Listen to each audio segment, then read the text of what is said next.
ऊर्जा हमारे जीवन का सर्वाधिक महत्वपूर्ण तथ्य। पूरा जगत ऊर्जा से ही बना है। ऊर्जा या एनर्जी, इसकी बहुत सारी परतें हैं। जैसे हर चीज की स्थूल से सूक्ष्म होती परतें होती हैं, ऐसे ही ऊर्जा की भी बहुत सारी परतें हैं।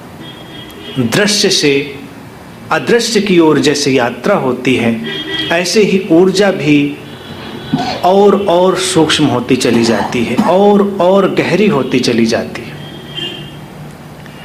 इस ऊर्जा का ही संघनित रूप, कंडेंस्ड पार्ट हमारी जिंदगी बनता है। Our life is condensed energy. जितने पदार्थ हैं वो सब भी ऊर्जा से ही बने हैं। हमारे विचार भी ऊर्जा का ही एक रूप हैं। हमारे भाव भी ऊर्जा का ही एक रूप हैं। और हमारा मन, हमारी चेतना, ये सब ऊर्जा के भिन्न भिन्न रूप हैं। जिसे इस ऊर्जा की समझ आ जाती है और उसका अनुभव घट जाता है, उसका जीवन रूपांतरित हो जाता है। अन्यथा जीवन ऐसे ही चलता रहता है। जीवित रहना, मैं हर बार कहता हूं, जीवित रहना एक अलग बात है और जीवन को पाना एक बिल्कुल अलग बात है। तुम जीवित हो सकते हो, तुम सुविधा संपन्न भी हो सकते हो, लेकिन जीवन से तुम खाली हो सकते हो। जीवन है तुम्हारे अस्तित्व में ऊर्जा का अतिरेक। जैसे एक बाढ़ आ गई हो ऊर्जा की, तुम्हारे भीतर से एक नृत्य फूटकर चारों ओर बिखर रहा हो। अन्यथा तो जीवन ऐसे है जैसे बस आंखें बंद किए हुए इधर उधर टटोलते हुए चले जाना। कभी ठोकर लग जाती है, गिर जाते हो, कभी संभल जाते हो, कभी कभी संयोगवश बिना ठोकर लगे भी पूरा जीवन निकल जाता है, लेकिन अंधेरों में ही टटोलते हुए। कभी कभी ज्यादा ठोकरें लग जाती हैं। बात एक ही है।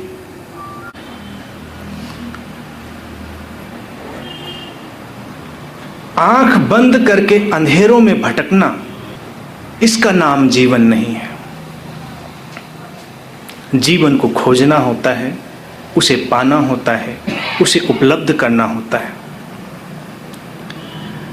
आंतरिक शक्ति वही एक प्रक्रिया है। शक्तिहीन जीवन है और फिर शक्ति संपन्न जीवन है। हर व्यक्ति शक्ति की तलाश में है। जिसे इस आंतरिक शक्ति का बोध होता है, उसे ही वास्तविक शक्ति मिलती है। अन्यथा हम इस शक्ति के सब्स्टिट्यूट का उपयोग करते हैं। बाहर से हम शक्तिशाली होना चाहते हैं, हम ऊंचे पद पर पहुंचें, हम अधिक धन कमाएं, हम अधिक सुंदर हो जाएं, हम कुछ ऐसा करें जो दूसरे से अधिक प्रभावशाली हो और हम दूसरे को किसी प्रकार नीचा दिखा सकें। शक्ति की ये सब्स्टिट्यूट व्यवस्था है। संसार में हर व्यक्ति इसी शक्ति की दौड़ में, बाहर और कभी धर्म के नाम पर।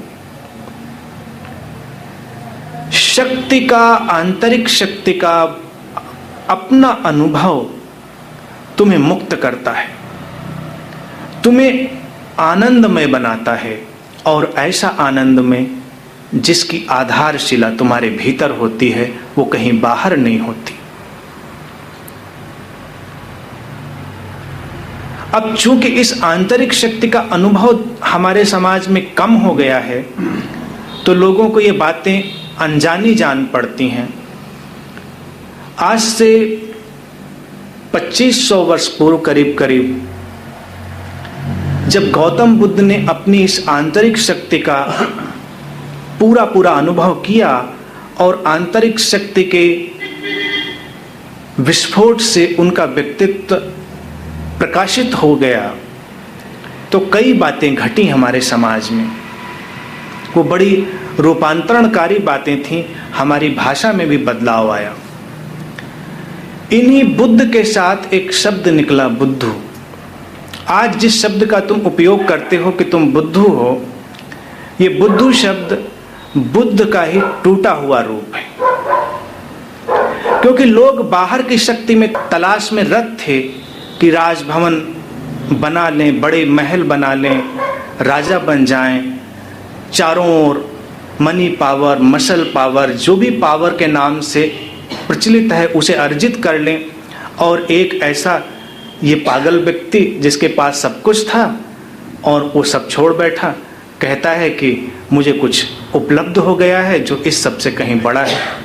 तो जो लोग नहीं जानते थे उन्होंने कहा ये बुद्धू है, जो जानते थे वो कहते थे ये बुद्ध है जो बोध को पा गया है।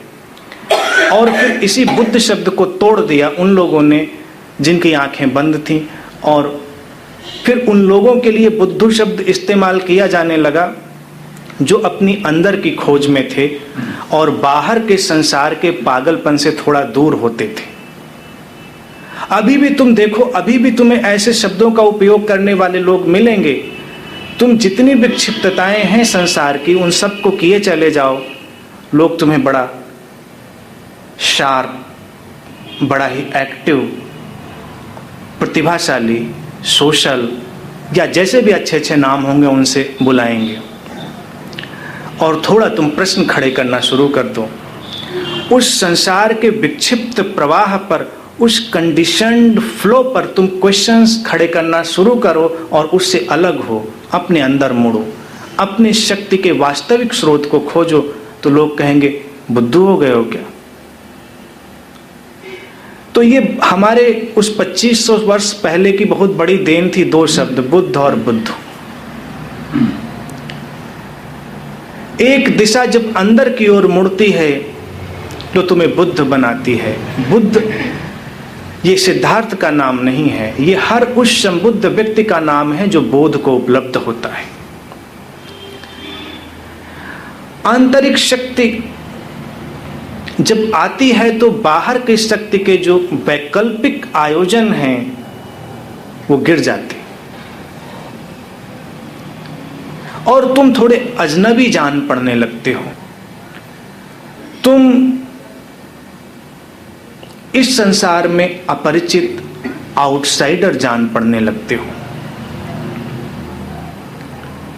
कोलिन विल्सन ने इसी भावदशा पर एक अच्छी किताब लिखी थी, आउटसाइडर। एक व्यक्ति जो समाज की धारा से बाहर जा पड़ता है उसे लोग आउटसाइडर कहते हैं। जैसे जिन लोगों ने रिचर्ड बाक की जोनाथन लिविंगस्टोन सीगल पढ़ी है, उस पक्षी की कथा जिन्होंने पढ़ी है जो अपने अंतर की खोज में जाता है, तो समाज के लोग उसे बाहर कर देते हैं, उसे आउटसाइडर बना देते हैं। सुनी सबने? पढ़ी है? नहीं पढ़ी है? रिचर्ड बाक, उन्होंने बड़ी छोटी सी किताब लिखी है, सीगल है, समुद्री पक्षी।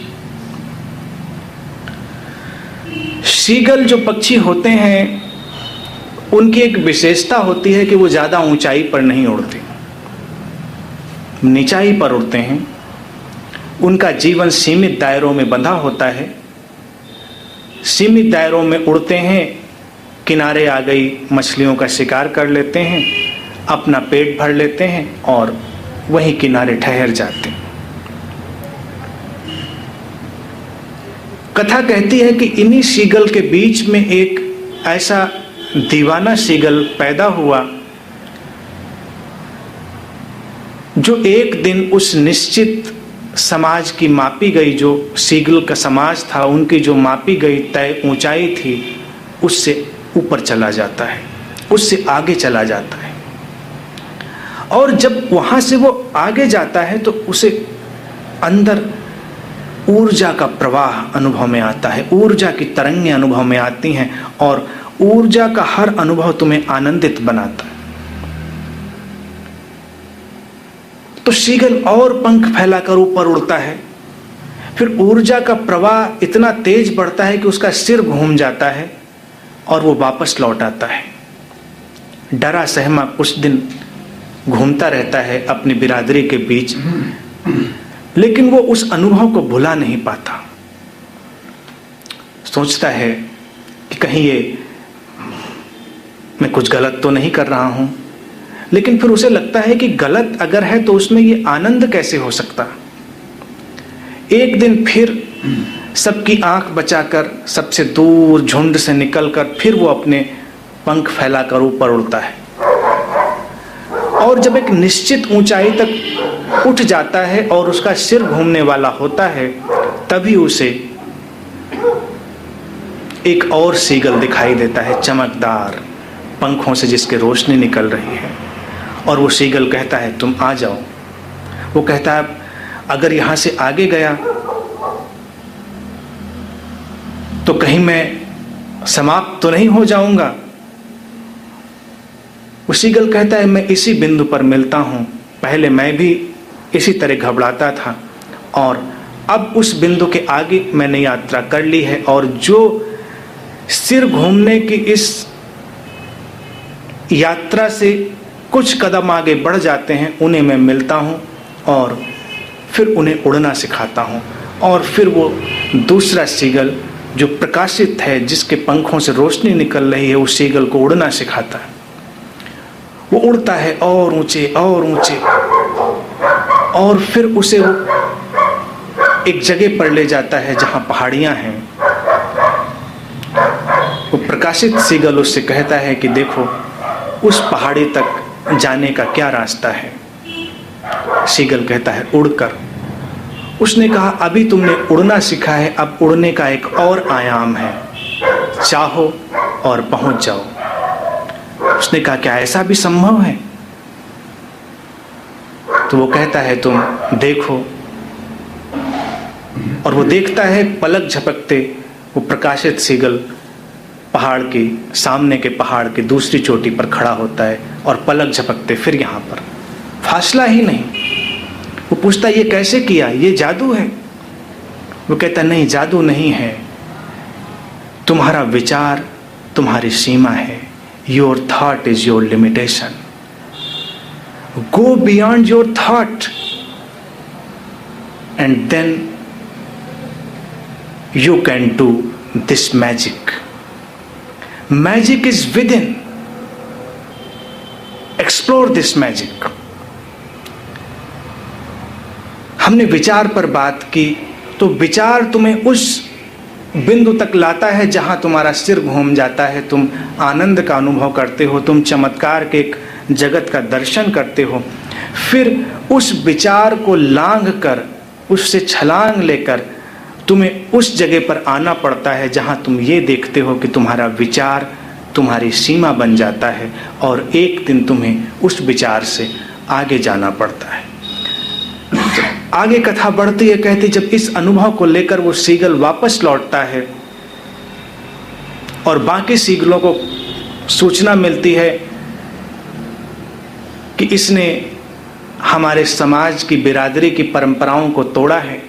हमारी बिरादरी तो यही थी, ऐसे ही एक ऊंचाई पर उड़ना, मछलियां इकट्ठी करना। अरे कुछ मछलियां ज़्यादा इकट्ठी करता, आराम से रहता, लेकिन इसने हमारे समाज के नियमों को तोड़ा है। तो सारे समाज के जो बुजुर्ग होते हैं, वहाँ के मुखिया इकट्ठे होते हैं और उसको अपनी बिरादरी से निकाल देते हैं, उसे आउटसाइडर बना देते हैं। ही बिकम्स आउटसाइडर। एक साधक कभी कभी जब साधना में जाता है तो ऐसा ही आउटसाइडर बन जाता। सभ्य समाज होता है, अंतर्दृष्टि संपन्नता वैसा नहीं होता, लेकिन अगर अंधों के बीच तुम रह रहे हो तो कभी कभी इस आउटसाइडर सिंड्रोम से सभी का सामना पड़ता है। लेकिन जब तुम उस अनुभूति को जान लेते हो अपनी ऊर्जा की, फिर तुम्हें कोई भी पीछे नहीं ले जा सकता। तो वो सीगल बाहर तो होता है लेकिन अपनी उड़ान जारी रखता है। कुछ युवा बच्चे और कुछ युवा सीगल चट्टानों के पीछे दुबक कर छुप कर उसके उस अलौकिक उड़ान को देखते हैं। अभी तक तो उन्होंने एक सीधी सतही उड़ान देखी थी और सीधे आसमान को भेदती हुई उड़ान। वो अपना दिल थाम कर चट्टानों के पीछे से दुबक कर देखते हैं और फिर धीरे धीरे इक्का दुक्का कभी एक सीगल कभी दो सीगल उसके झुंड में शामिल होने लगते हैं। उस सीगल का अपना एक समाज बनने लगता है और वो उन्हें उस अलौकिक उड़ान को सिखाने लगता है।